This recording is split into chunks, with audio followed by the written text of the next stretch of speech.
Assalamualaikum warahmatullahi wabarakatuh. Gimana teman-teman? Kabarnya sehat selalu ya untuk kita semua. Buat kalian nih, buat lu semua yang sudah telat bayar pinjol, jangan panik. Ada kunci buat bebas dari jeratan. Jadi simak video ini sampai habis. Nah, buat lu yang lagi telat bayar, merasa hidup lu nggak akan pernah lepas dari lilitan utang ya, percaya deh. Banyak dari kita yang ngerasain hal yang sama atau pernah merasakan hal yang sama. Tapi ada satu hal yang bikin lu nggak akan bisa lepas seumur hidup dari pinjol. Kecuali lu hilang dari dunia ini. Dan gue jamin 100% ini valid.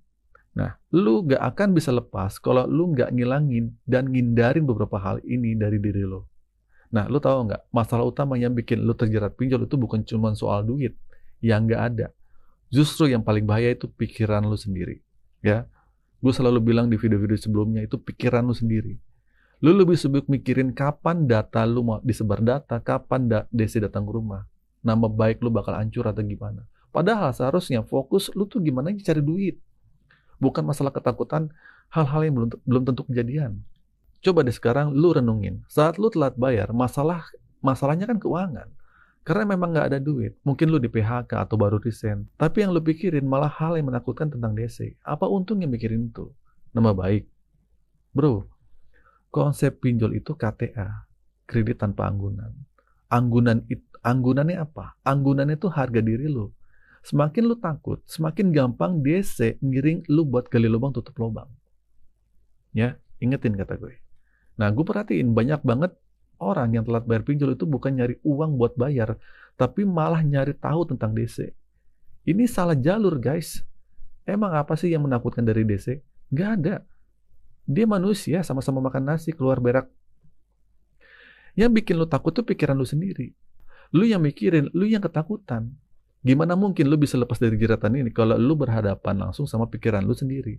Pikiran jahat yang ngebayangin asal lu disita, diproses hukum, atau orang sekitar lu tahu atau dipermalukan. Lawan terberat itu pikiran lu sendiri, bukan galbainya.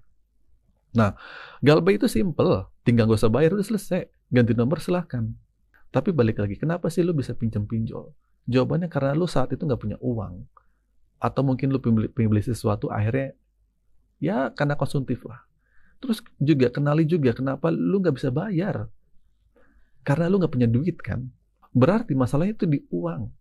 Jadi kenapa lu masih mikirin kapan DC datang? Daerah mana yang mau dikunjungin? Sebar data atau enggak? Ini udah lari dari kenyataan namanya. Kalau pikiran kayak gini, nggak lu keluarin dari diri lu, gue jamin seumur hidup lu nggak akan lepas dari jeratan ini. Ya. Karena lu nggak ikhlas menerima takdir hari ini. Lu harus ikhlas dong. Ini kenyataan. Ini jalan hidup yang harus lu jalanin. Lu bilang nggak mau terjebak pinjol, tapi faktanya lu udah terjebak. Lu bilang nggak mau galbay, tapi faktanya kehidupan ngajak lu buat galbay. Apa lu mau hindari? Ya kan enggak. Nah, terus apa sih resiko sebenarnya dari galbay pinjol? Risiko sebenarnya adalah ketakutan yang disumbang dari pikiran lu. Lu akan berlawanan dengan diri lu sendiri sampai detik ini. Nah, gue perhatiin ya, semua yang berhasil lepas dari pinjol itu karena mereka mampu melawan pikiran mereka sendiri. Jadi kalau lu pengen lepas dari jeratan pinjaman online, lu harus fokus bekerja dan berusaha. Ya, kerja dulu kumpulin uang, saat itu boleh bayar atau dicicil atau dinegosiasi lah. Kesampingkan dulu semua ketakutan lu. Kesampingkan semua drama-drama yang lu ciptain. Jangan terlalu percaya sama pikiran buruk yang ada. Persetan dengan omongan orang sekitar. Nah, satu-satunya orang yang bisa menyelamatkan hidup lu itu lu sendiri. Orang lain cuma bisa ngingetin. Praktiknya cuma ada di tangan lu. Baik atau enggaknya jalan hidup lu itu tergantung sama diri lu sendiri. Jangan salahin orang lain, jangan salahin pinjolnya, jangan salahin siapa-siapa. Salahkan diri lu sendiri dan ubah jalan hidup lu. Nggak bisa lu tiap hari, bang, galbay, ini aman apa enggak, bang, ini aman apa enggak. Faktanya lu tuh nggak mampu bayar. Walaupun gue tahu ya yang lu tanya aman ini maksudnya ada DC apa enggak. Oke, kalau kayak gitu, gue tanya balik nih. Hari ini lu punya duit nggak? Lu bisa bayar nggak? Poinnya tetap sama kan? Minjem karena nggak mampu. Bayar juga karena nggak mampu. Nggak bayar juga karena nggak mampu. Gimana caranya sesuatu yang nggak mampu ini jadi mampu? Nah, ini PR buat lo. Terus, tentang masalah ada orang katanya mau hapus data sama backup data. Nah, jangan sibuk mikirin jasa-jasa yang nggak jelas. Yang nyuruh lo tanda tangan surat kuasa lah atau hal-hal aneh. Lu kira DC takut sama hal begitu? Enggak. Lu kira mereka bakal berhenti cuma gara-gara backup data? Enggak. Lu kira bakal lu beli stiker di rumah gitu anti DC itu enggak ada gitu. Itu cuma penipuan lah. Cuma buat ngelabuin pikiran lu. Itu cuma memanfaatin ketakutan lu yang terjadi hari ini. Kalau lu pengen lepas dari jeratan pinjaman online, ubah mindset lu, ubah cara berpikir lu, hadapi dengan gentleman. Dan lu katakan di hati lu, oke, gua nggak mampu bayar. Berbarengan dengan itu kita harus siap. Ya, gua tampung resikonya. Itu namanya gentleman. Kalau lu pengen gabay tapi nggak ditagih, nggak ditelepon, nggak ada yang mau ngehubungin atau nggak mau disebar data, ya lu pinjam aja sama bapak lu. Atau teman-teman lu, ya sama teman juga kadang ditagih kan. Tapi ini ranah pinjol, men. Jangan jadi orang egois demi menyelamatkan hidup lu buat masa depan. Ya. Gunakan pikiran lo sebagaimana mestinya. Jangan cuma lu paksa mikirin hal-hal buruk. Bang, gimana kalau DC datang ke rumah? Saya nggak ada duit nih, Bang. Jelasin dong, Bang. Dan lu harus bolak-balik juga pernyataan ini.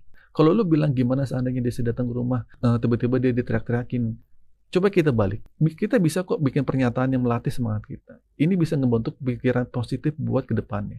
Lu malah mikirin hal-hal pahit. Gue paham banget ya. Lu semua lagi di level penyesalan yang sangat tinggi.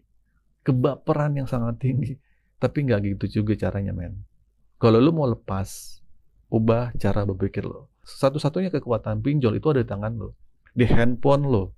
Nah, handphone itulah yang mereka pakai buat nekan, ngancam, ngirim somasi. Kalau itu sudah nggak ada, ya selesai. Tinggal lu pelan-pelan bekerja, berusaha, kumpulin uang lu, nanti negosiasi. Kalau lu bilang udah kerja tapi hasilnya juga nggak ada, Bang, ya udah, apa boleh buat. Yang penting kita udah usaha. Rezeki itu tahu di mana kita nggak tahu di mana rezeki.